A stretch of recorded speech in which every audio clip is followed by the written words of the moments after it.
Welcome back to the Tracy Take. I am Tyler here with my brother Ryan, and today we are doing the final mock draft for the Buffalo Bills in the 2024 offseason.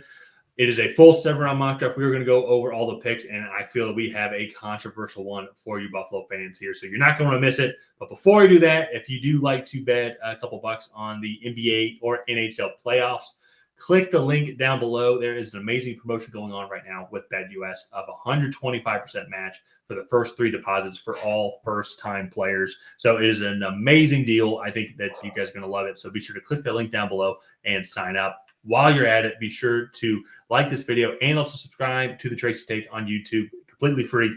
And we're trying to get to 3,000 subscribers by the NFL draft, which is just 2 weeks away as of the recording of this video. I think we have about 150 left to go. So any help is greatly appreciated. So I mentioned that potentially this could be controversial. Moving on from Stephon Diggs and then getting a little bit of draft capital in next year's draft. And so potentially that is where they could send another second-round pick if they want to move up with Jacksonville. Jacksonville might want more draft capital for this year's class, so we'll have to kind of wait and see.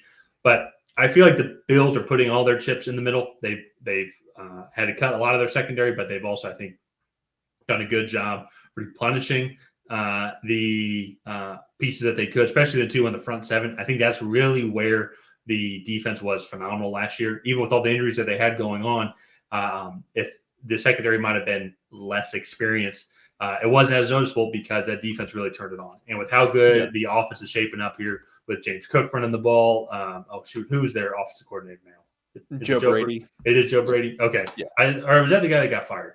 No, they fired Kevin. Or was it Ken Dorsey? Ken Dorsey. Okay, perfect. Yeah. Sorry. So with the way that they're running the ball now, have a much more balanced offense, especially I think for Buffalo-style football. I think they're going to put all the chips in the middle here. They're going to go and get potentially their new future number 1 receiver here with Brian Thomas Jr. with the 17th pick overall. As you saw, the Jags did get A.D. Mitchell, so he did end up falling. So technically they could have gotten there. But I think the Bills are going to try and be aggressive. If you go and look at these next couple of teams, I could make an argument for Cincinnati taking a receiver, Pittsburgh taking a receiver, Miami taking a receiver, Philly, Minnesota's picking at 23, but the Falcons ended up trading with them, and you got the 23rd pick. Dallas, there's a lot of teams in front of them. I think you can make a legitimate argument that they need another big outside receiver to help kind of with their receiving room. I think Buffalo's going to want to try and jump all of them and go and get that guy here. They do give up their second-round pick, so they aren't going to have another pick for another 100 picks. But I think the Bills, I think this is the ultimate, we are going to win right now. I don't think they need Stephon Diggs. I think that is going to be – I think that was a good thing. His production fell because I think other guys improved in the way the offense is now shaping up. They didn't need Stephon Diggs. I think Brian Thomas Jr. can easily go and get his numbers this next year that Stephon Diggs had. Yeah, and I think, when you draft a guy at 17, especially when you trade up for him, you're hoping that he can come in and be a 1,000-yard receiver right away. And to me, I think Brian Thomas Jr. is what Bills fans wanted Gabe Davis to be that he just kind of never turned into. And that is an elite outside threat that can win down the field with speed in contested catch situations. He does have some positional versatility in terms of alignment, but he is mostly going to play outside. He's going to be a press man beater. He's going to be very physical. He blocks well in the run game also, which is something that I think the Bills would like, given the fact that in the final 8 games of the year, they were one of the top, just true traditional running teams. So I really like this pick. I like to trade up. I'm curious to see what Bills fans think of this move. Like the video. If you love this trade, comment and let us know why you don't like it. If you like it, also leave a comment as well. I just think he complements what that receiving room has right now. If you go look at Khalil Shakur, go look at Dalton Kincaid. They signed Curtis Samuel as well, who I actually really like that free agency trade. I thought he did a really good job. Free agency signing. I thought he did a good job in Washington, similar to with the kind of cast of characters that he was with there. So to your point, though, you go get Brian Thomas Jr. I think he can be what Gabe Davis didn't turn out to be, and he has more. He's more than just that deep threat capability. So very curious to kind of see if the Bills go and do something like this. But with that, though, it does mean that they are gonna probably go out to eat Friday night, draft night, not worry about going into work here. But they do have a lot of day 3 picks, so they can go and address a lot of areas here. Have them address the secondary a couple times here with Bernardo Green. Then we go Christian Boyd, defensive tackle, and then Kalen King as well. Kalen King, I think I remember our way too early 2024 mock draft. I think Kalen King was a top 10 pick. I'd have to go back and double check. He was in the first round for sure. I don't know if he was top 10. He was definitely in the first round, but so not, you got doesn't have the athletic testing you want. Yeah.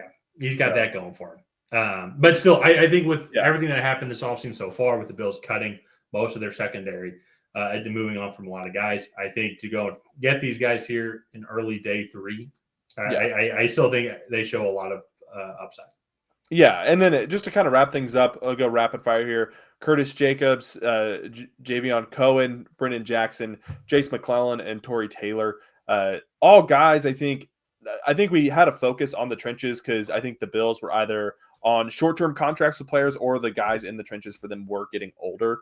So just focus there a little bit, maybe got some developmental guys. But all in all, for the Bills, I think with the Stephon Diggs trade, I think they're going to be putting a lot of their eggs in one basket for a wide receiver. I do think that they might move up. Maybe they don't give up 60. Maybe they give up like a second next year to move up. And then throw in a few, like a day 3 pick or 2 to maybe sweeten the pot to make a team more enticing. Just for that way they have a couple more high-end picks this year than they did in previous seasons. So it's possible that I do think it's very possible that they trade up, but to go like after we did this trade and I've thought about it more, AD Mitchell fell. You're still going to have Xavier Leggett. That could be there. You're going to have Roman Wilson, Xavier Worthy, Ladd McConkey. There's a lot of other receivers that are going to be right there. I think the reason why we went with Brian Thomas Jr. is because he is, I think, the clear 4th best receiver. He's also different than a lot of those other guys like Ladd McConkey, Xavier Worthy, Ricky Pearsall. He's also different from anybody on the roster right now. And he's different than anybody on the roster. So that's a great point. So I think you go and get him. It's a possibility. Maybe you don't give up 60. But at the same time, too, I don't know which team would trade back 10, 11 spots for a future second and not get anything back in this draft class. Well, that's what I meant by like they'd probably throw in like, what was it, 128, get another 4th just to kind of sweeten the deal. Be like, all right, look, you don't get anything this year, but you'll get an extra second next year. So, but let's go ahead and wrap up this mock draft here. If you guys have not already, please go ahead and like and subscribe. Leave a comment down below on what you thought of this Buffalo Bills 7-round mock draft. Did you love it? Did you hate it? What would you do differently? And on that, we will see you guys